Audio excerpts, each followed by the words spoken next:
भी कभी कभी जैसे अभी फेस्टिवल थे राखी का और अभी 2-3 फेस्टिवल हुए, तो अवस्था इतनी शक्तिशाली हो गई और इतनी अतीन्द्रिय सुख में, मतलब कोई थॉट ही नहीं करे, नहीं 1 मिनट रुको, तो बहुत मतलब अवस्था बहुत पावरफुल और बहुत अतीन्द्रिय सुख में, तो थॉट ही नहीं चल रहे थे। तो कोई कुछ गलत बोले या कुछ मतलब कुछ भी कहे तो उसका कोई प्रभाव ही नहीं, इतनी ठंडी ठंडी अवस्था, इतना अच्छा। हर फेस्टिवल पे ऐसे ही होता है लगभग। तो मतलब कि हमारे अंदर क्रोध वो सब चीजें आती ही नहीं उस टाइम, मतलब कोई भी कुछ भी बोल।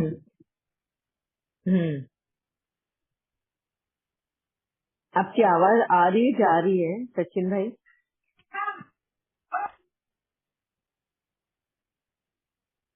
अच्छा, थैंक यू सचिन भाई, आपने अपनी स्थिति के बारे में बताया कि त्योहार जब आते हैं तो हमारी स्थिति शक्तिशाली हो जाती है।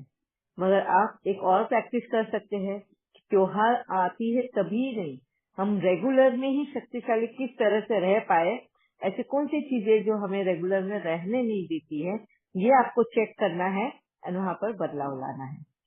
वो दीदी कभी भी ऐसी स्थिति हो जाती है, मतलब कोई भी साकाश देता है तो ऐसे मतलब हवा में उड़ जाते हैं। मैं मतलब कहीं और बिजी हो मतलब तब भी ऐसे होता रहता है। और जब बाबा की सेवाओं में मतलब प्रोग्राम्स में अभी बहुत ज्यादा बिजी रहते हैं तो उसमें सेवा करते करते आनंद की स्थिति चली जाती है। मतलब बेवजह ही इतना आपस में लोग हंसना मुस्कुराना, जैसे आपके साथ भी हुआ था आगरा में, मतलब हम लोग टेबल पे थे, सभी लोग आनंद में चले गए थे। तो वो सेवाओं से जो ब्लेसिंग्स मिलती है उससे ऐसे ओम शांति। थैंक यू सचिन भाई, थैंक यू वेरी मच। आपने आपका एक सिचुएशन बताया कि किस तरह से महसूस करते हैं वो सत्संगी जीवन। Thank you. यस विक्रांत भाई। हाँ दीदी जी, मैं हाल ही में यहाँ पर डैम है माउंटेन से वहाँ घूमने गया था मेरे दी के दोस्त के साथ। तो हम ऐसे ज्ञान की बातें डिस्कस कर रहे थे, तो वो मुझे बोल रहा था कि प्रकृति तम प्रधान हो गई है। तो मैंने बोला ये अभी ये देख माउंटेन को देख, ये पहाड़ों को देख, हरियाली को देख, क्या ये तम प्रधान है क्या? क्या तो ये तुमको दुख दे रही है क्या? इसमें क्या विकार है तुम ही बताओ। तो उसके पास कोई आंसर नहीं था। मैंने बोला इसको एंजॉय करो, ये इस व्यू को। सब तरफ बारिश ही थी, क्लाउड था, फॉग था, हरियाली थी, नए नए हरियाली आई थी बारिश के कारण डैम पर। तो प्रकृति ये हमको मतलब हमारे, आपने कहा कि प्रकृति होस्ट है, हमारी यजमान है, तो हमको कितना प्यार करती है, वो हमको कितना सुख देती है। तो वो महसूस करना मतलब वही स्वर्ग हो गया, मतलब वो फीलिंग में जाना।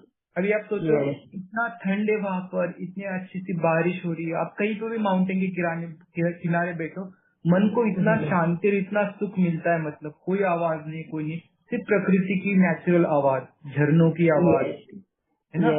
तो वो सुख फील करने का मैंने उसको बोला, फिर उसने वो फील किया, तो उसने कोई आंसर नहीं दिया, वो चुप हो गया, उसको वो एंजॉय करने लगा। मतलब तो यही कर हो गया, हम ना बहुत जजमेंटल हो गए और बहुत नैरो माइंडेड हो गए, हर चीज में विकारी देख रहे हैं, लेकिन उसमें क्या कितनी अच्छाई है वो देखने से हम वंचित रह रहे, उसको एंजॉय भी नहीं कर रहे। तो हमने हमारे एक्चुअली विक्रांत भाई, लोगों को क्या, सभी आत्माओं को आदत हो गई है बाहर की इसमें खामियां ढूंढने की। अपने अंदर खामियां नहीं देखते, बाहर ढूंढते हैं, एंड फिर ब्लेम भी, वजह भी उन्हीं को बनाते हैं कि इसकी वजह से हम तमो प्रधान हो गए हैं। आज प्रकृति तमो प्रधान है, इसलिए हम तमो प्रधान हो गए। हम खाना तमो प्रधान खाते, इसके लिए हम आत्माएं तमो प्रधान हो गई। हम इसके उसके हाथ का खाते, इसके लिए हमारी स्थिति ऐसी हो गई। तो ये आदत हो चुकी है कि बाहर सब कुछ कमियां खराबियां जो है बाहर है, एंड बाबा बार बार हमें हमारे अंदर झांकने को बोलता है। अंतर्मुखी बन, स्वदर्शन चक्र घुमा के देखो कि कहाँ पर क्या चल रहा है। तो थैंक्स वेरी मच विक्रांत भाई, बहुत अच्छा आपने समझाने भी दी अपने दोस्त को, एंड यहाँ पे भी शेयरिंग बहुत अच्छी की। थैंक यू वेरी मच दीदी। हाँ जी, आपने ये तो बता दिया कि स्वर्ग क्या है, तो मैं ये पूछ रही थी कि अब मैं टू लेट के बोर्ड लगाए मैं तब आई हूँ ज्ञान में, तो फिर मैं ऐसा क्या क्या करूँ कि जिससे कि मुझे सतयुग में बहुत अच्छा पद राधा कृष्ण के साथ मिल सके, और के पूछना चाहती हूँ। और मैं गृहस्थ से हूँ, स्टेनो की तैयारी कर रही हूँ, तो उसके लिए भी 7-8 घंटे निकालने पड़ते हैं। मुझे तो पता है कि अलौकिक पढ़ाई ज्यादा जरूरी है, पर लौकिक में है तो करना पड़ेगा। तो अब बोलो, आप तो भी अभी आ गए हैं ना ज्ञान में, कितने साल हुए आपको आके? वैसे तो मुझे बाबा का ज्ञान 9th क्लास से पता चला था, लेकिन सब कुछ 11th क्लास से ज्यादा अच्छे तरीके से समझ आया। तो कितने, 1 साल हो गया, 1 या 2 साल? हाँ हाँ 2 साल से। हाँ। अच्छा, तो 2 साल अगर आपको लग रहा है टू लेट, तो अभी तो पूरी दुनिया बाकी है अभी ज्ञान में आने के लिए, तो उनका क्या हाल होने वाला है, सोचा आपने? तो बाबा उन लोगों को टू लेट बोलने वाला है? नहीं, बाबा तो कहते हैं ना कि जो बच्चे लास्ट में भी आएंगे उसको भी स्वर्ग के नजारे दिखेंगे जरूर, त्रेता के लास्ट में जरूर आएंगे जरूर। और मुझे तो स्वर्ग में जाना है ना, सॉरी सत्ययुग में जाना है। हाँ, तो उसके लिए बाबा बोलता है टू लेट का बोर्ड किसको लगा है? पहले से ये बात समझनी है। अभी बाबा को आके 80 इयर्स हो गए, 80 इयर्स के भी ऊपर हो गए हैं, है ना? तो जो पहले पहले आए, ब्रह्म बाबा के साथ वाले जो आए, मैं अभी आई, 20 साल हुआ, चलो 24 साल हुए, तो वो और वो कंपेयर करूंगी तो मेरे लिए भी टू लेट का बोर्ड था, है ना? तो क्या वो वाकई में टू लेट है? नहीं। तो बाबा का टू लेट का बोर्ड का कहने का मतलब वो है, हाँ, कि जो आत्माएं बहुत धीरे धीरे पुरुषार्थ कर रही है, या ड्रामा है, ड्रामा के भरोसे बैठे हुए कि ड्रामा में लिखा होगा तो होगा, हाँ, अपने आप को बदलाव लाने की कोशिश नहीं करते, अपने ऊपर काम करने की कोशिश नहीं करते हैं, तो बाबा उन आत्माओं को, उन बच्चों को बाबा ये टू लेट का बोर्ड का एक ऐसी चपेट मारता है ना, बोलते हैं ना कि जब तक चपेट नहीं मारो तो समझ नहीं आती ये बात, तो वो बाबा उनको ताकीद कर रहे हैं कि टू लेट का बोर्ड लग चुका है तुम लोगों को, और कितना टाइम चाहिए, वो उन बच्चों के लिए है। ठीक है, शुक्रिया। एंड अगर आप बोल रहे हो कि आपको भी स्वर्ग में आना है, तो स्वर्ग का है, अभी आपने बताया सतयुग का है। सतयुग तो धरती पर ही है। आपने स्वर्ग बताया, एक एहसास है सुख की प्राप्त। बेटा, सतयुग हमारे अंदर एहसास है, सतयुगी एहसास होता है, एंड जब वो एहसास, सतयुगी जब एहसास हमें होने लग जाता है ना, तो स्वर्ग की स्थापना अपने आप हमारे से होती है। जैसे आपको जिस वक्त आपके जो भाई बहन मम्मी डैडी जो भी जिसके साथ रह रहे हो, दोस्त है, इनमें आपको कमी कमजोरियां विकार ये सब कुछ देखना बंद हो जाएंगे ना, और आप उन सभी से कुछ ना कुछ सीखते रहेंगे ना, तो आपको सतयुग का एहसास महसूस होगा।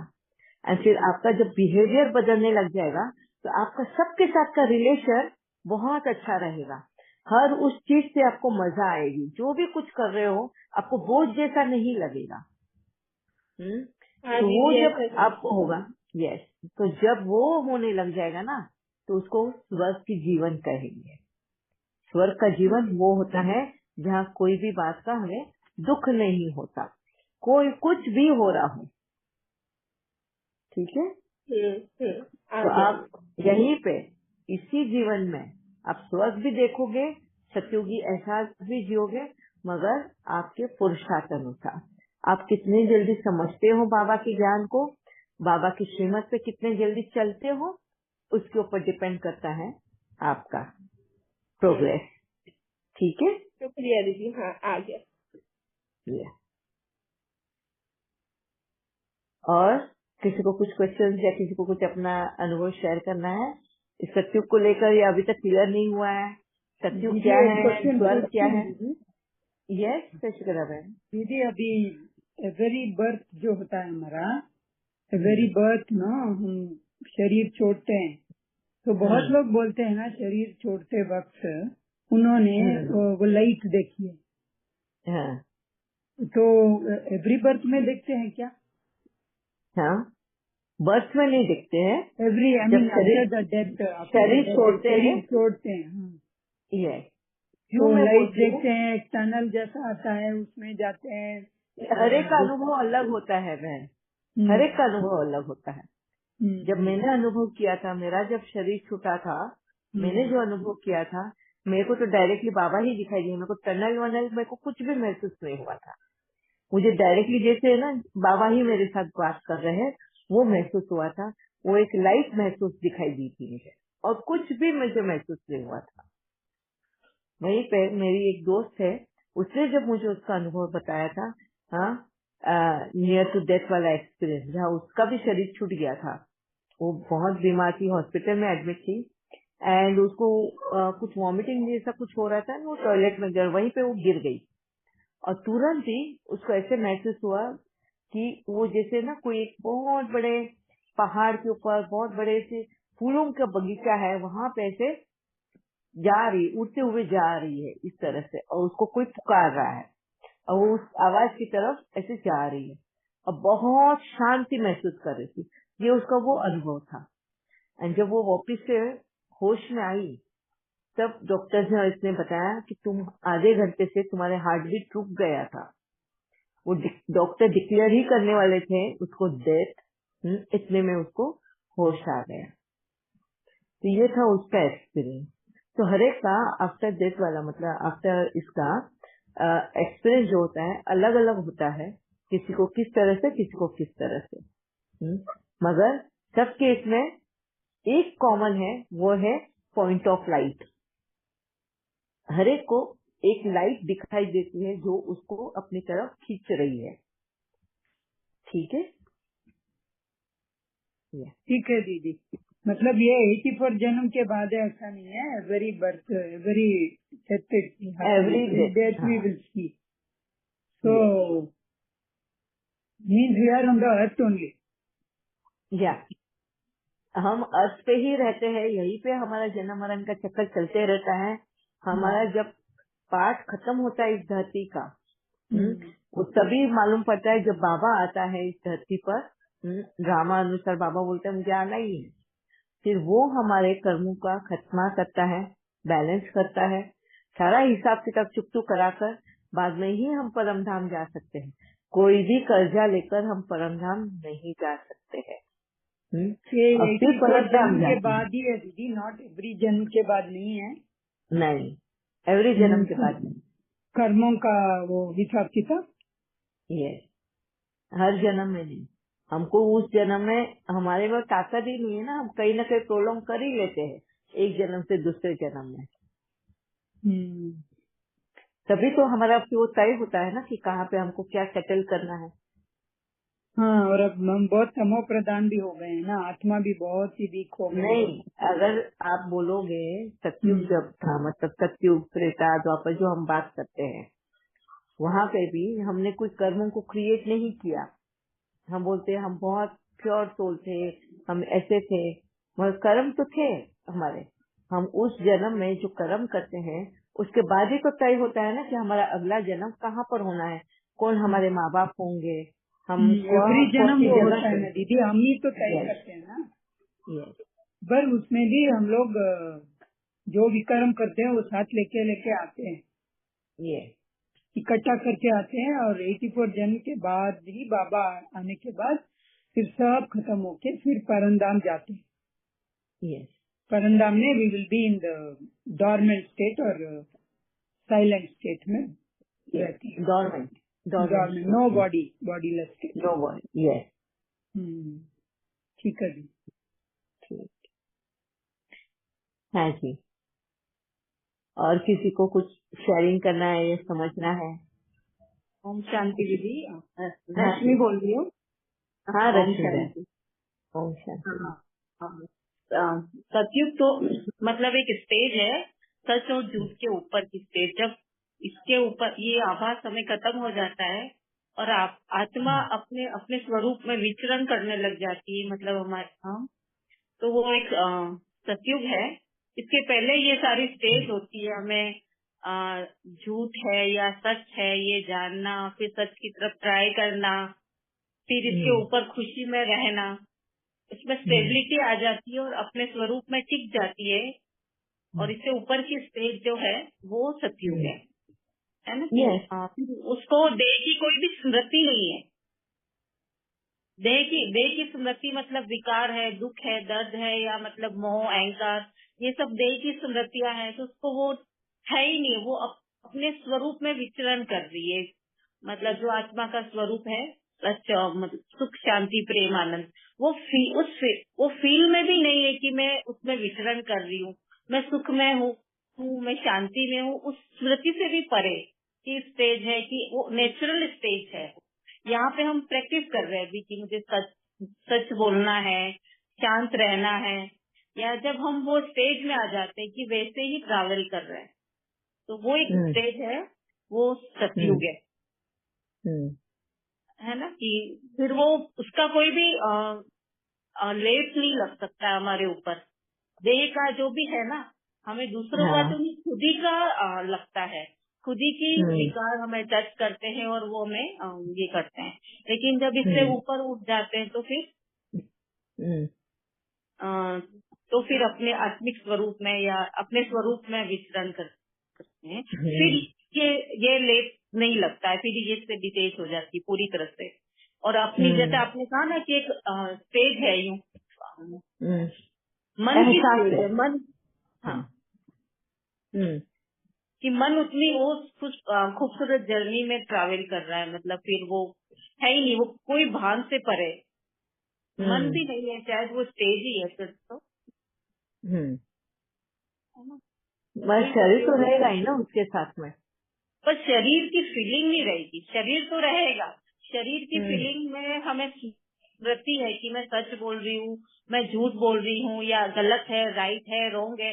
क्योंकि एक ट्रेवल है, करते करते आप उस स्टेज पे पहुंच जाते हो। हमारा पुरुषार्थ ही है कि हम अपने स्वरूप में टिक जाए, हम सत्य में टिके। तो जब आत्मा टिक जाती है, वो स्वरूप आ जाता है, तो फिर वो स्वरूप में है, फिर वो फीलिंग से परे है कि क्योंकि वो उसी सत्य में ही विचरण कर रही है। फिर वो फील से भी ऊपर उठ गई है और ऑटोमेटिक एक ट्रैवल कर रही है।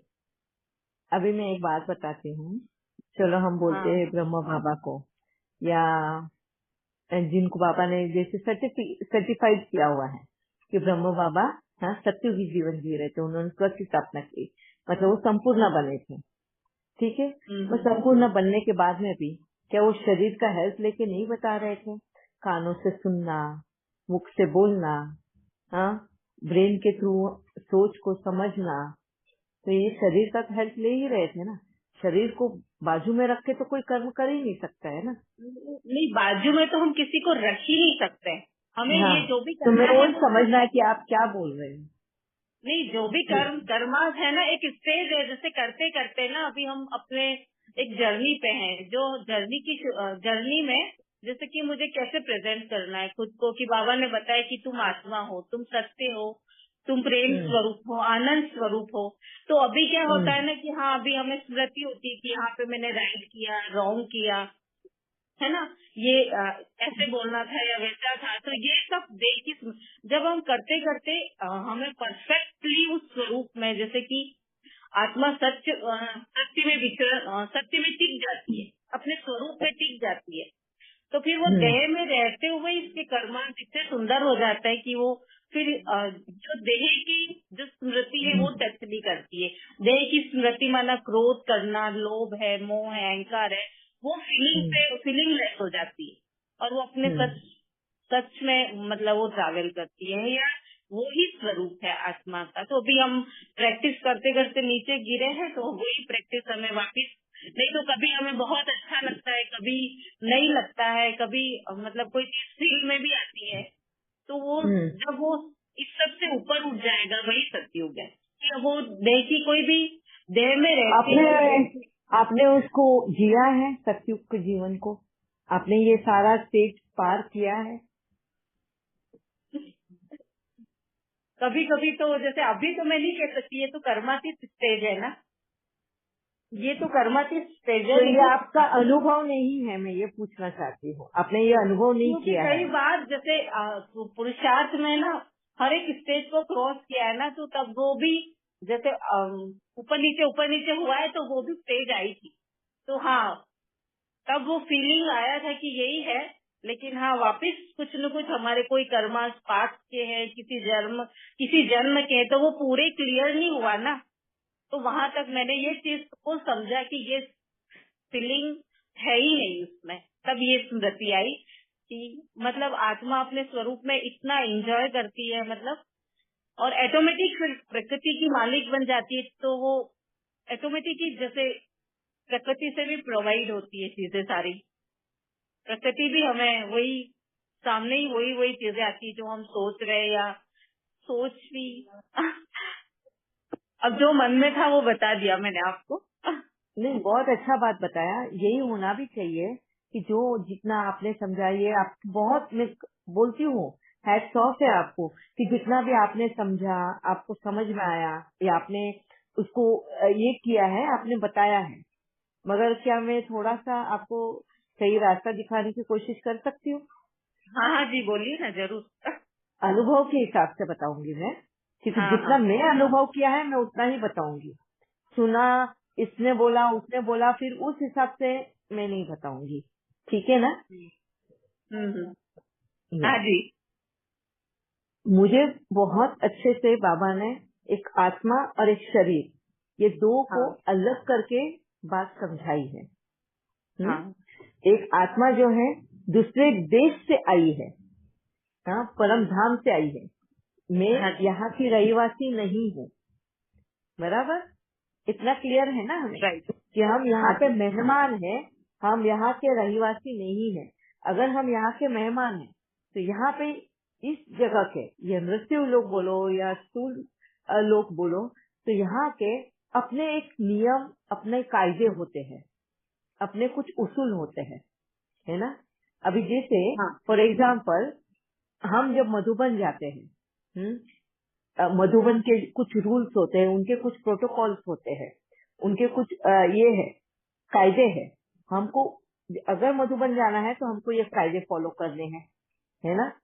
बताया जाता है ना, स्थूल धारणाएं जो बोले हैं कि तुमको सवेरे उठ के अमृत वेला करना है, तुमको खाने पीने की धारणा संभालनी है, तुम्हें मुरली पढ़नी है, तुम्हें 5 बार वो ट्रैफिक कंट्रोल करना है। बहुत सारी ऐसी धारणाएं हमें करनी है और पवित्रता पालनी है। ये सारा जब हम फॉलो करेंगे तभी हम मधुबन जा सकते हैं। इन नियमों को तोड़ नहीं सकते हम, है ना?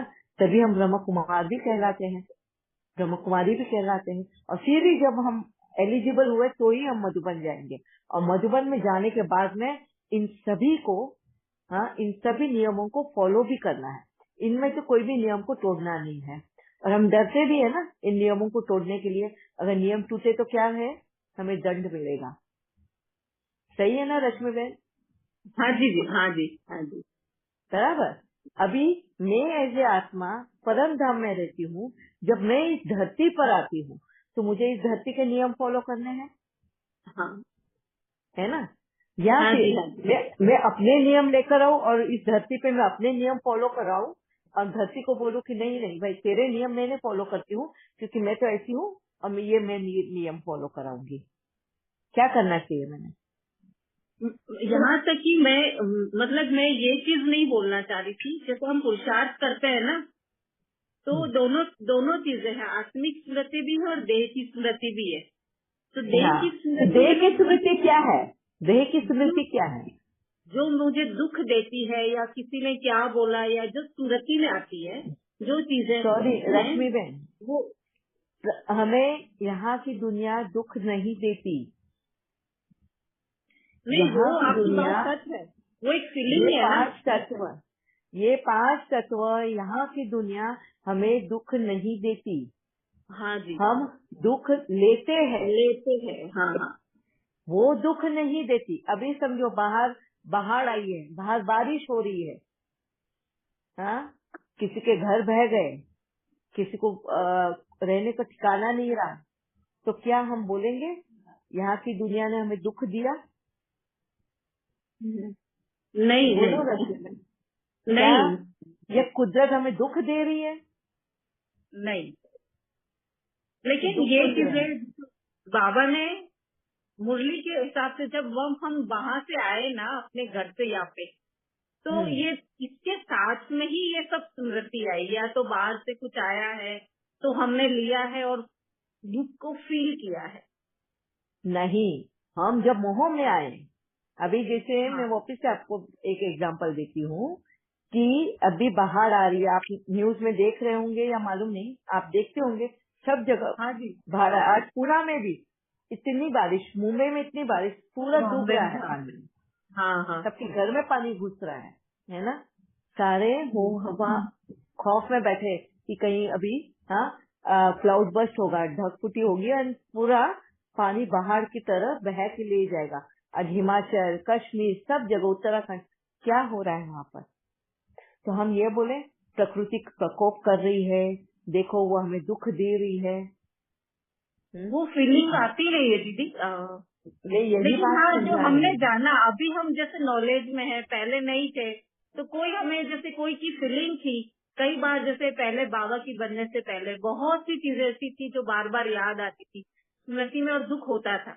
अब हमें नहीं पता था कि सामने वाले ने दिया नहीं, हमने लिया नहीं, लेकिन वो बेटा स्मृति। आप हाँ जी, समझ नहीं पा रहे मैं क्या बता रही हूँ।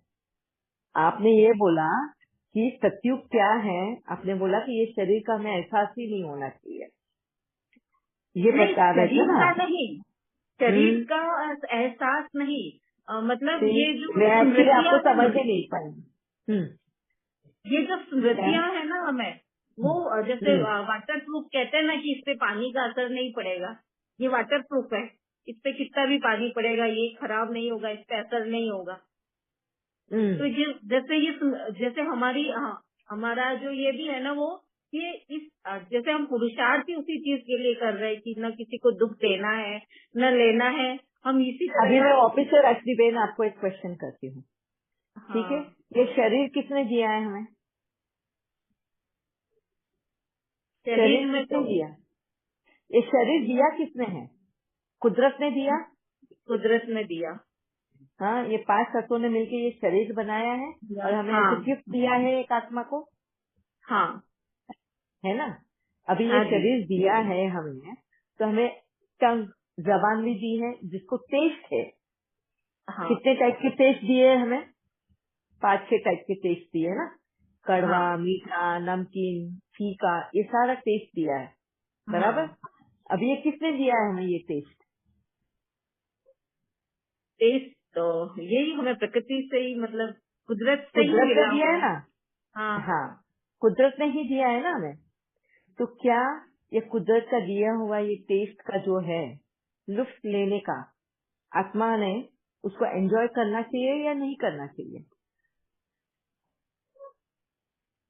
मतलब हद में रह के कुछ भी चीज करोगे तो आप हद क्या है? हद क्या है? मतलब हद यही है कि कोई भी चीज आपको जितना जरूरत है उतना, अगर कोई भी चीज अति होती है तो वो भी नुकसानदायक होती है। अति क्या है? हद हद हद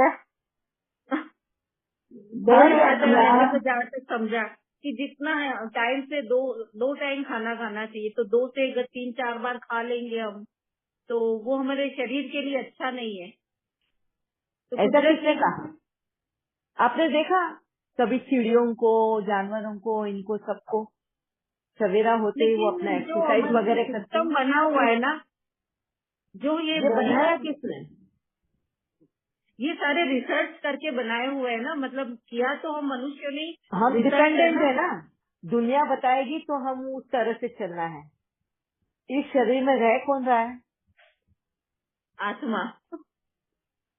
मेरे शरीर में मैं रह रही हूँ, बराबर। अब मेरे शरीर को किस बात की कब जरूरत है वो बाहर की दुनिया तय करेगी या मैं तय करूंगी? या हम भी ये तय करेंगे। जो रिसर्च करके आए वो तय करेंगे या मैं तय करूंगी? अब मुझे अगर लेकिन प्यास जैसे लगी है, नहीं, एक मिनट, जैसे ये है ना, हाँ हाँ हाँ जी बोलिए। एक मिनट, हाँ हाँ मुझे अगर प्यास लग रही है, अभी रिसर्च करके आए, उन्होंने बोला कि पानी हमको इतने इतने बार पीना है, इतना पीना चाहिए, इससे ज्यादा नहीं, इससे कम नहीं। अब मेरे शरीर को प्यास लगी नहीं रही है इतनी, हाँ, तो भी अगर उन्होंने बोला तो मैंने पीना चाहिए या मैंने ये देखना चाहिए कि मेरे शरीर को जरूरत है या नहीं? मुझे तो यही आता है कि मुझे जितना जरूरत है उतना ही पीना है। उतना ही पीना चाहिए। हाँ, अभी ये किसने तय किया कि मेरे को 2 वक्त ही खाना खाना चाहिए? ये एक फीलिंग है कि मतलब जब एक मर्यादा में लाइफ चलती है तो बहुत सेटिस्फाइड होता है और बहुत अच्छे से रन करता है जीवन, मतलब जो भी है। तो ये एक फील है, बार बार खाएंगे तो शरीर को पचाने में ये वो सब बहुत दिक्कत करती है। ये किसने तय किया? ये ये फीलिंग है किसने अंदर तय की, की? किसी ने तय देखो नहीं किया। बेटा, ये रिसर्च मैं तो बहुत हो। यही बात बोल रही हूँ। सभी आत्माएं जो जिस शरीर में रहता है उसने अपने शरीर को समझना है। हमको दुनिया ने क्या बोला है उस हिसाब से अपने शरीर को जज नहीं करना। हाँ, मेरे शरीर को क्या रिक्वायरमेंट है। आज दुनिया पूरी सब जन बोलती है, आप भी बोलते होंगे चाय पीने से अच्छा नहीं है, एसिडिटी होता है, ये होता है। अगर वो सोच के मैं तो वरदान है। तो मैं तो मर ही आपके जाती लिए तो वरदान है ना। बिना। फिर आपके मैं तो लिए चाय पे अमृत जी है। रही। हाँ, मैं तो चाय अमृत पे है जी आपके रही। लिए। यस। तभी ये कौन जज करेगा या कौन तय करेगा कि मैंने क्या लेना चाहिए। अब मैं दुनिया को मैं बोलती हूँ मैं चाय पीती हूँ तो तुरंत बोलती नहीं नहीं नहीं नहीं, अब खाली पेट चाय पी रहे हो आपको एसिडिटी हो जाएगी। लेकिन मैं ये जो बता रही हूँ ना आपको कि बॉडी का भी, तो ये मैं अपने अपनी इसके हिसाब से बता रही हूँ कि मैं बहुत ज्यादा खा लेती हूँ तो अच्छा नहीं लगता है ना। जैसे कोई ये कितनी भी मैं बार वही बात खाता हो। बोल रही हूँ रश्मि बहन, मैं आपको ये बात बोल हाँ, रही हूँ कि हम परम धाम से आए हैं। हम यहाँ के जो रूल्स बने हुए हैं, यहाँ के जो रेगुलेशन बने, यहाँ के जो लॉज है, हमको यहाँ पे वो फॉलो करने हैं। राइट। जैसे हम यहाँ से मधुबन जब जाते हैं तो मधुबन के लॉज, मधुबन के रूल्स जो है वो फॉलो करने होते हैं, हाँ है जी। ना। बाबा यही हमें समझाने आया है। हम क्या किया है, हम्म, आज हम दुख क्यों उठा रहे हैं, आज हम विकर्म गलत कर्म कर क्यों रहे हैं, क्योंकि हम ये समझ ही नहीं पाए कि यहाँ की कुदरत जो है हमें बहुत लिबरल रखा है। वो उनके जो रूल्स है, रेगुलेशन है, लॉज है, हमने उनको सबको चीर फाड़ करके रख दिया है। रख दिया। राइट। हर जगह पे इंटरफियर कर रहे हैं और हाँ हमने खुद ने इंटरफियर करने की वजह से आज हम खुद अपने दुख का कारण बने हैं। कुदरत नहीं बनी हाँ, है। नहीं। आज हम रोते हैं ना, बीमारी आ हाँ जी, गई, हाँ जी। कुछ हो गया, कैंसर हो गया, ये हो गया, वो हो गया, तो हम क्या करते हैं, रोते हैं। तो दुख हम उठा रहे हैं, कुदरत नहीं दे हाँ, रही है। नहीं ये हम बात मैं उठाए। समझा रही हूँ। तो हमें कहाँ काम करना है, खुद पे ही करना है। खुद मतलब कौन? हम मतलब ये दोनों का मिलन है, जैसे समझ के और उसको चलना है कि कैसे इस चीजों को। हाँ, तो इसके लिए मैंने खास एक जूम सेशन लिया था स्वभाव और संस्कार के ऊपर। हाँ हाँ स्वभाव जो है ये कुदरती देन है, इस शरीर के साथ में बाय डिफॉल्ट वो प्रोग्राम करके आया हुआ है, उसको स्वभाव बोला जाता है।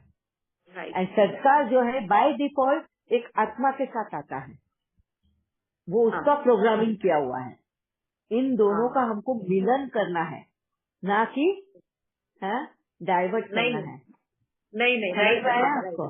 हाँ हाँ, जब ये समझ आया। दोनों का मिलन होगा, ये जब दोनों का मिलन होगा तभी हमारे अंदर वो सत्युगी एहसास होगा। हाँ, मैं अपनी बात को बहुत क्लियर तरीके से रख नहीं पाई। हाँ। वो एक अलग चीज है, पर हाँ ये एक फीलिंग थी कि जब काफी समय तक उस चीज में आत्मा ने ट्रैवल किया था या जो भी है, मतलब उसमें किया था, और बाद में बहुत सा वापस भी आया, गिरावट भी आया, मतलब सारा खेल चला। तो उस समय की जो ये थी ना, क्योंकि कुछ भी बात आ रही थी, कुछ भी हो रहा था, मतलब एक बहुत सुंदर अवस्था थी। तो उस चीज को मैंने आपके सामने रखा है कि हाँ ये चीज ऐसे है। तो उस समय कोई कुछ गलत भी बोल रहा था तो भी मतलब अंदर से ये नहीं आ रहा था कि इसने गलत बोला, क्योंकि खुद के साथ थे मतलब एक, तो ये भी पुरुषार्थ से ही हुआ था। यस, पुरुषार्थ ही है, क्योंकि आपको नॉलेज क्लियर था कि ये जो भी कोई कुछ गलत कर रहा है या गलत बोल भी रहा है तो ये वो सिर्फ निमित्त बना है। कर्म तो मैं ही कर आई हूँ ना ऐसे, इसके लिए वो मुझे मिल रहा है। जब ये तो नॉलेज मतलब उस हमें समय क्लियर होता है तो हमारी उतार चढ़, ऊपर नीचे हमारी स्थिति नहीं होती, हम उसमें टिके रहते हैं। हाँ, तो उस समय वो स्टेज थी, बहुत वंडरफुल थी, मतलब कुछ भी इतना लगा, नीचे गिर गई कुछ भी बातें आई थी, तो मतलब वो हर सीन को एंजॉय किया था। मतलब ये नहीं हो रहा था कि शरीर पे क्या हो रहा है, ये रिकवर हो रहा है, ये वापस अच्छा हो रहा है, वो सब फील था और अच्छा लग रहा था, जैसे मुझे कुछ हो रहा है वो वाला मगर आप फील। एक ही इसमें आपका वापस से नीचे हो जाना, मतलब आपकी स्टेबिलिटी नहीं आनी ना। आप वो बोले थे वो स्टेज थी, मतलब अभी नहीं है। अभी मतलब अभी नहीं नॉर्मल है। अभी कोई चीज का ऐसा ये नहीं है कि वो ही स्टेज रहे या वैसा अभी जो हो रहा है ये है। अभी जो भी है उसमें अच्छा लग रहा है, लेकिन वो एक स्टेज, वो मैंने आपसे शेयर की। और दीदी एक और चीज है कि एक मेरी फ्रेंड है, वो मतलब बहुत अच्छी है, बाबा का इतना सुंदर पुरुषार्थ, इतनी अच्छी सॉल्स है, मतलब पर उसको है ना कोई गहरी बात, मतलब कोई पहले बाबा के घर में ही ऐसा कुछ हुआ है, तो वो चीज सब कुछ होते हुए भी वो निकाल नहीं पा रही है, वो वापिस उसमें आके बैठ जाए। वो वहाँ से काउंसलिंग की जरूरत है, काउंसलिंग की जरूरत है बेटा। अच्छा, तो उसको कैसे काउंसलिंग करवाएं? या तो बाबा के बच्चों से या डॉक्टर से? पहले तो मुझे उसको समझना होगा, उसकी प्रॉब्लम क्या है वो समझना होगा, तभी मैं सॉल्यूशन दे पाऊंगी बेटा।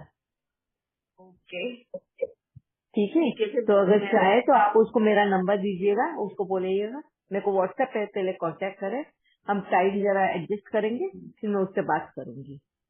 ठीक है, चलेगा। हाँ।